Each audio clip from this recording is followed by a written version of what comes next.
Algunos creyentes argumentan que a pesar de que nada en la palabra de Dios habla de un cese en el don de profecía o la profecía en sí, ese hecho está claro supuestamente por tratarse de algo que ya no es necesario. Ellos dicen, la profecía ya no cumple ninguna función debido a que ahora tenemos las Escrituras. ¿Para qué necesitaríamos la profecía si tenemos la Biblia? Primero, otra vez nos encontramos con un argumento sacado de opiniones propias y no de donde debemos regir nuestra fe, la palabra de Dios. Solo las Escrituras son la regla de la fe. Por lo que si la Biblia no habla de un tiempo donde cesaría o menguaría el don de profecía o la profecía en sí, no estamos habilitados para hablar más allá de la Biblia. En el caso de 1 Corintios 13:8 ya lo tratamos en el video número 20 de esta serie. Segundo, aquellos que aseguran que un argumento claro de que ya no es necesaria la profecía debido a que tenemos la Biblia completa, dicen, ya no necesitamos la profecía, porque cualquier profecía en la actualidad o es una herejía o es una redundancia. Si dicha profecía no es conforme a las Escrituras, es una herejía. Si dicha profecía sí es conforme a las Escrituras, es redundante. ¿Para qué la necesitamos si ya tenemos la Biblia? Dicho argumento solo se puede utilizar no entendiendo el rol de la profecía en el nuevo pacto. Efesios 4:11 define a ciertas personas bajo el nuevo pacto como profetas. De igual modo se los menciona en 1 Corintios 12:28 y Romanos 12:6. Primero, podemos mencionar a un tipo de profetas que según el Nuevo Testamento tomaron parte de la conformación del fundamento de la iglesia, como vemos en Efesios 2:20 y 3:5. La explicación más convincente de este primer grupo de profetas es que se refiere a que algunos de los apóstoles también cumplían una función profética. El caso más obvio es el apóstol Juan, que recibió una revelación profética en la isla de Patmos. Otro ejemplo es la profecía de Pablo en 1 Timoteo 4:1. Como también Pedro podía cumplir un rol pastoral según 1 de Pedro 5:1 y Pablo podía ser maestro según 2 de Timoteo 1:11.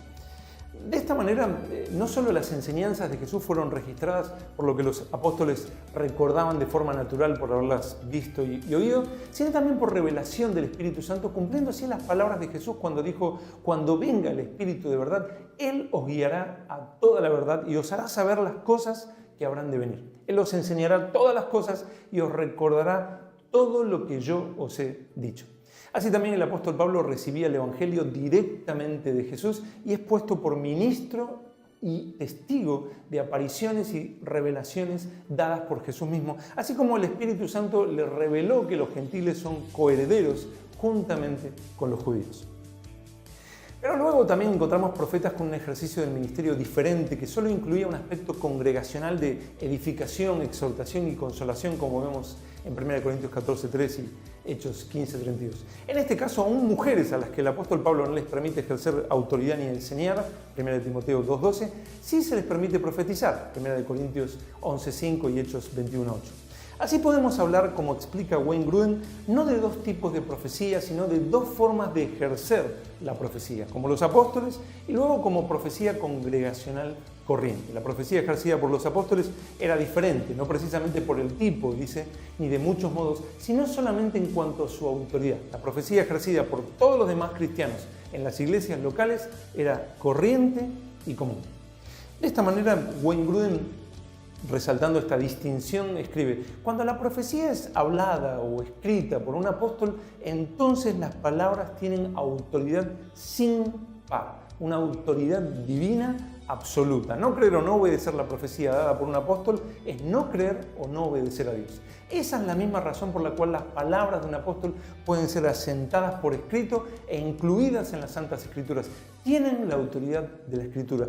Tal autoridad absoluta, en cambio, simplemente no se aplica a las palabras de los profetas comunes en congregaciones locales neotestamentarias. Entendemos, como escribió Sam Storms, que la profecía es un reporte humano de una revelación divina. Es el hablar en meras palabras humanas algo que Dios trajo espontáneamente a la mente. Así 1 Corintios 14, 29 y 30 refleja una reunión en la iglesia donde Dios le revela algo primeramente a alguien y luego continúa revelándose a través de otro hermano. Allí dice literalmente: asimismo los profetas hablen 2 o 3 y los demás juzguen, y si algo le fuera revelado a otro que estuviera sentado, calle el primero. Aquí vemos que Pablo entiende la profecía como una revelación de Dios. Por esto habla de los profetas que deben hablar de a uno lo que le fuere revelado. La expresión revelación proviene del griego apocalipto y, como explica Peter O'Brien, es una acción donde el Espíritu de Dios imparte entendimiento de realidades divinas. Wayne Grudem escribió que aquí Pablo tiene en mente un proceso de algún tipo por el cual el profeta espontáneamente nota algo que siente que Dios mismo le motiva a pensar. Con respecto a esto, Wayne Grudem continúa.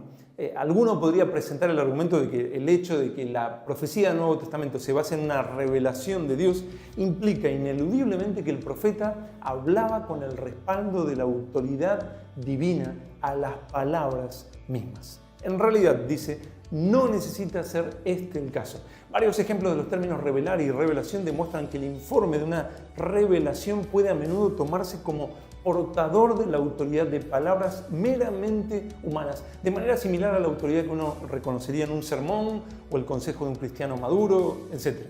Estos no deben ser dejados de lado en modo alguno, pero tampoco se debe considerar que su autoridad para nuestra vida está a la altura de las Escrituras. Por ejemplo, dice Wayne Grudem, en Filipenses 3:15 Pablo anima a sus lectores a esforzarse hacia un crecimiento continuo y un servicio eficaz para Cristo, y luego dice: y si otra cosa sentís, esto también os lo revelará Dios. En otras palabras, si un filipense se desviaba de su alto llamamiento, Dios le daría a conocer su error, se lo revelaría. Pero no por eso debemos suponer que cada vez que un filipense informaba a su prójimo de que Dios había revelado algún pecado en su vida, esa conversación, el informe de su revelación tuviera el respaldo de la absoluta autoridad divina para cada palabra hablada. Más bien la revelación se relataría en palabras simplemente humanas, propias del profeta, no las mismísimas palabras de Dios. También dice en Efesios 1:17, leemos un ruego a favor de los lectores para que Dios les dé espíritu de sabiduría y de revelación en el conocimiento de Él, para que llegaran a conocer más de los beneficios que serían suyos por ser cristianos. Una vez más, es imposible creer que cada vez que un creyente adquiría mayor percepción de sus privilegios como cristiano, y se lo comentaba a un amigo, las palabras exactas de esa conversación pudieran considerarse como palabras mismas de Dios. Es imposible.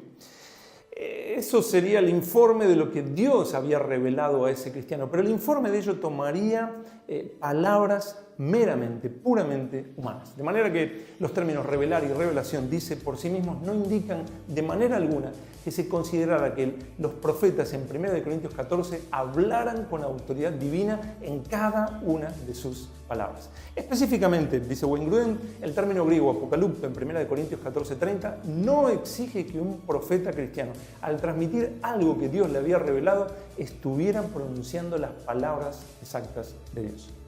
Como escribió Donald Carson, cuando en 1 Corintios 14:30 Pablo da por sentado que el don de profecía depende de una revelación, no se nos da una forma de revelación con autoridad como para poner en peligro el canon como palabra final.